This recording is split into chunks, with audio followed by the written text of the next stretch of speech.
अब ध्यान से देखना, last and the most important case, last and the most important case, ध्यान से देखना, last case, when all the forfeited shares are not reissued. Very very important, very very important, when all the forfeited shares are not reissued. कभी कभी ऐसा होता है कि सारे शेयर्स रीइश्यू नहीं हो रहे, तो उस केस में फोरफीचर की एंट्री तो सेम है, फोरफीट तो हो ही चुके हैं, रीइश्यू की एंट्री में ध्यान देना है. Case 5, out of the forfeited shares 700 shares were reissued for rupees 8 per share fully paid up. 700 shares reissue हो रहे हैं, बड़ी क्लियरली मेंशन्ड है. आप मुझे पहले ये बताओ कि कितने का शेयर कितने में रीइश्यू हो रहा है श्रेया? सर 10 का शेयर 8 में रीइश्यू. वेरी गुड, 10 रुपीज का शेयर 8 में रीइश्यू हो रहा है. पहले तो मैं रीइश्यू की एंट्री पास कर देता हूँ.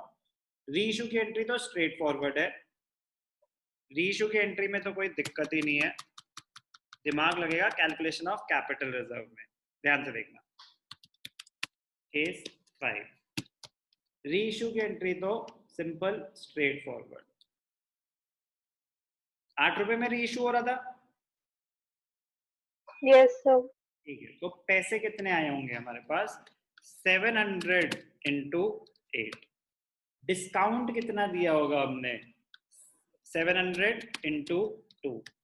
फेस वैल्यू क्या मानी जाएगी? 10 रुपए उसकी फेस वैल्यू है, तो 700 इंटू 10, तो 7 8 जा 5600, 7 2 जा 1400 का डिस्काउंट है, और 7000 फेस वैल्यू.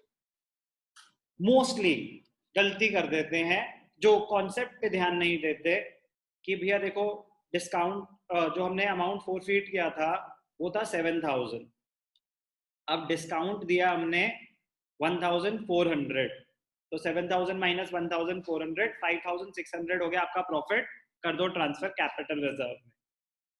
रॉन्ग. अब ध्यान से देखना, कैपिटल रिजर्व पे जो प्रॉफिट निकाल रहे थे उसका फॉर्मूला क्या सीखा था हमने? Profit on reissue. Profit on reissue कैसे कैलकुलेट हो रहा है ध्यान से देखना, बहुत ही इंपॉर्टेंट. और लास्ट है amount forfeited on shares being reissued minus discount on reissue. जितने शेयर्स रीइश्यू कर रहे हो उन पे कितना पैसा फोरफीट हुआ था. कह रहे आपने 1000 शेयर्स फोरफीट करे, ओके, बट आप शेयर्स तो 700 ही रीइश्यू कर रहे हो, तो अगर 700 शेयर्स रीइश्यू कर रहे हो तो 700 पे कितना डिस्काउंट दे सकते हो? जितना 700 पे फोरफीट किया था. 1000 का पूरा पैसा तो यूज नहीं कर सकते, तो प्रॉफिट कैलकुलेशन भी 700 के हिसाब से ही होगी. बस ये ध्यान देना है. अब ध्यान से देखना, वेरी वेरी इंपॉर्टेंट पॉइंट, ये वर्किंग नोट इस केस में हमेशा बनेगा ही बनेगा. When all the forfeited shares are not reissued, इस केस में वर्किंग नोट बनेगा ही बनेगा. तो कैलकुलेशन ऑफ प्रॉफिट, प्रॉफिट कैसे कैलकुलेट होगा? Amount forfeited on shares being reissued minus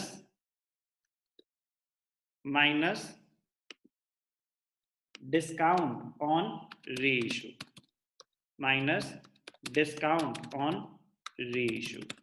तो पहले हमें ये कैलकुलेट करना पड़ेगा अमाउंट फोरफीटेड, पहले हमें ये कैलकुलेट करना पड़ेगा कि अमाउंट फोरफीटेड है कितना. मैं नीचे अलग से करता हूँ, थोड़ा सा अंडरस्टैंड करना आपके लिए इजी रहेगा, प्रेजेंटेशन थोड़ी सी बेटर रहेगी. ध्यान से देखना,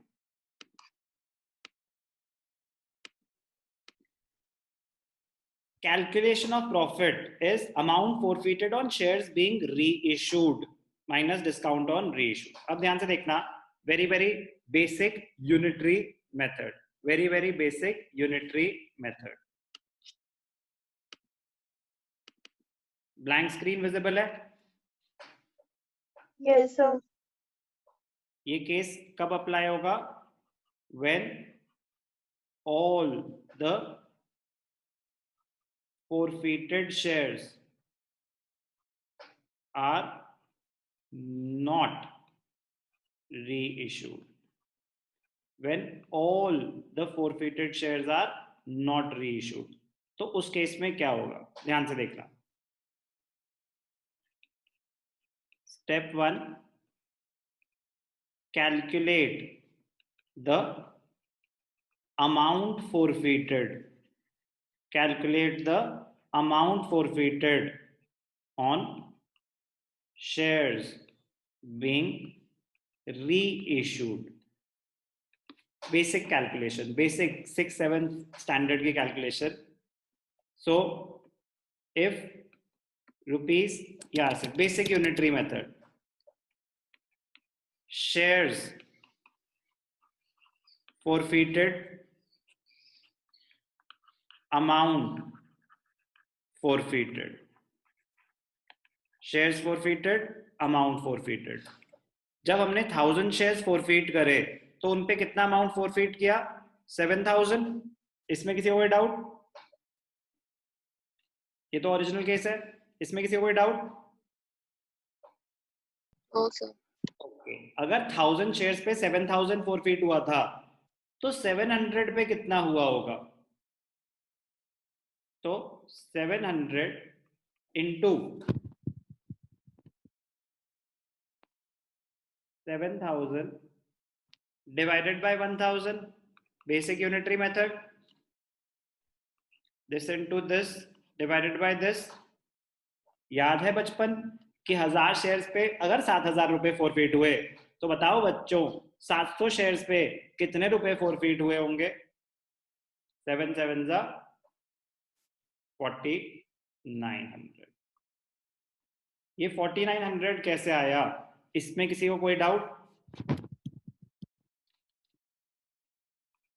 ये बहुत इंपॉर्टेंट स्टेप है, इसमें कोई डाउट है तो मुझे, बड़ा बेसिक सा स्टेप है कि अगर 1000 शेयर्स पे 7000 रुपए फॉरफीट हुए 7 पर शेयर, तो 700 शेयर्स पे कितने हुए होंगे, मतलब एक शेयर पे कितना हुआ होगा? अगर मैं ये पूछता कि अमाउंट फॉरफीटेड पर शेयर कितना है, तो वो कैसे निकाल सकते थे? Amount forfeited divided by number of shares. तो अमाउंट फॉरफीटेड कितना था? 7000 डिवाइडेड बाय 1000, तो ₹7 पर शेयर. तो वो डायरेक्टली ऐसे हम 700 शेयर्स का भी निकाल सकते हैं. 700 शेयर्स का कितना आया? 4900. ये बहुत इंपॉर्टेंट स्टेप है. तो 4900 क्या आया? 1000 शेयर्स पे कितना फॉरफीट हुआ होगा. तो प्रॉफिट इज इक्वल टू, अभी मैंने आपको क्या कैलकुलेट करके दिखाया, amount forfeited on shares being reissued, कि 1000 शेयर्स पे 7000 है तो 700 पे कितना हुआ? 4900. डिस्काउंट कितना दिया आपने? Shares are being reissued for 8 per share, तो 700 शेयर्स पे 2 रुपए का डिस्काउंट दिया, 1400 का डिस्काउंट दिया.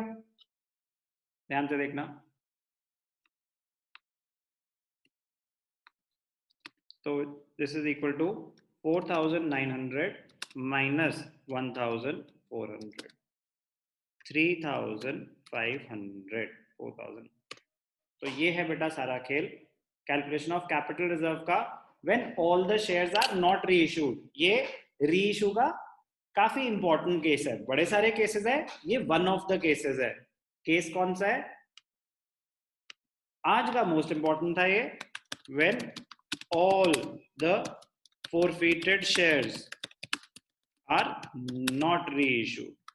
तो इंपॉर्टेंट फॉर्मूला वो लगेगा जो अभी आपको कैलकुलेट करके दिखाया.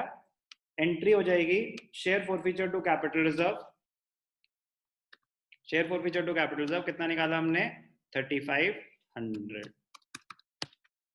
अब ध्यान से देखना, लास्ट चीज, 2 minutes and the class is over for the day.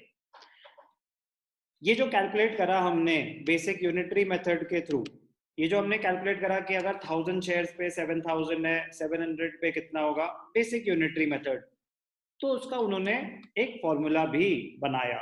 इसी पे ही बेस्ड है फॉर्मूला, इसी पे ही बेस्ड है फॉर्मूला. ध्यान से देखना क्या calculation of amount forfeited, calculation of amount forfeited if all the shares are not, calculation of amount forfeited on shares being reissued, calculation of amount forfeited on shares being reissued. तो formula क्या है, ध्यान से देखना.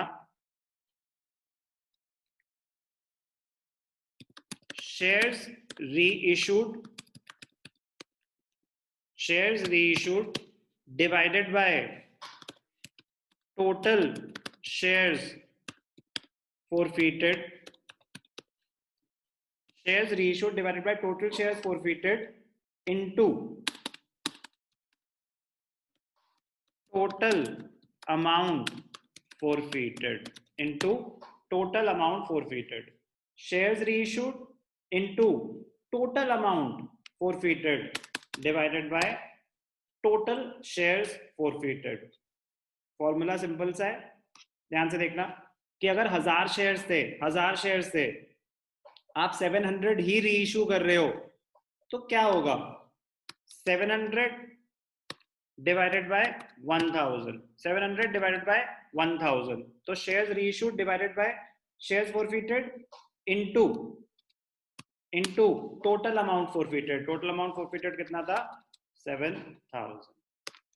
तो क्या आया था ये, 4900. तो ये तो गया इसका टेक्निकल फॉर्मूला. कैलकुलेशन इसकी बड़ी सिंपल सी थी, बेसिक यूनिटरी मेथड है. यही यहाँ पे हो रहा है कि अगर 1000 शेयर्स पे 7000 फॉरफिट हुए हैं तो 700 पे कितने हुए होंगे. तो उसमें क्या होगा, ये जो हुआ 700 इंटू 7000 डिवाइड बाय 1000, तो इसका टेक्निकल फॉर्मूला तो यही है ना. 700 क्या है, शेयर्स फॉरफिटेड,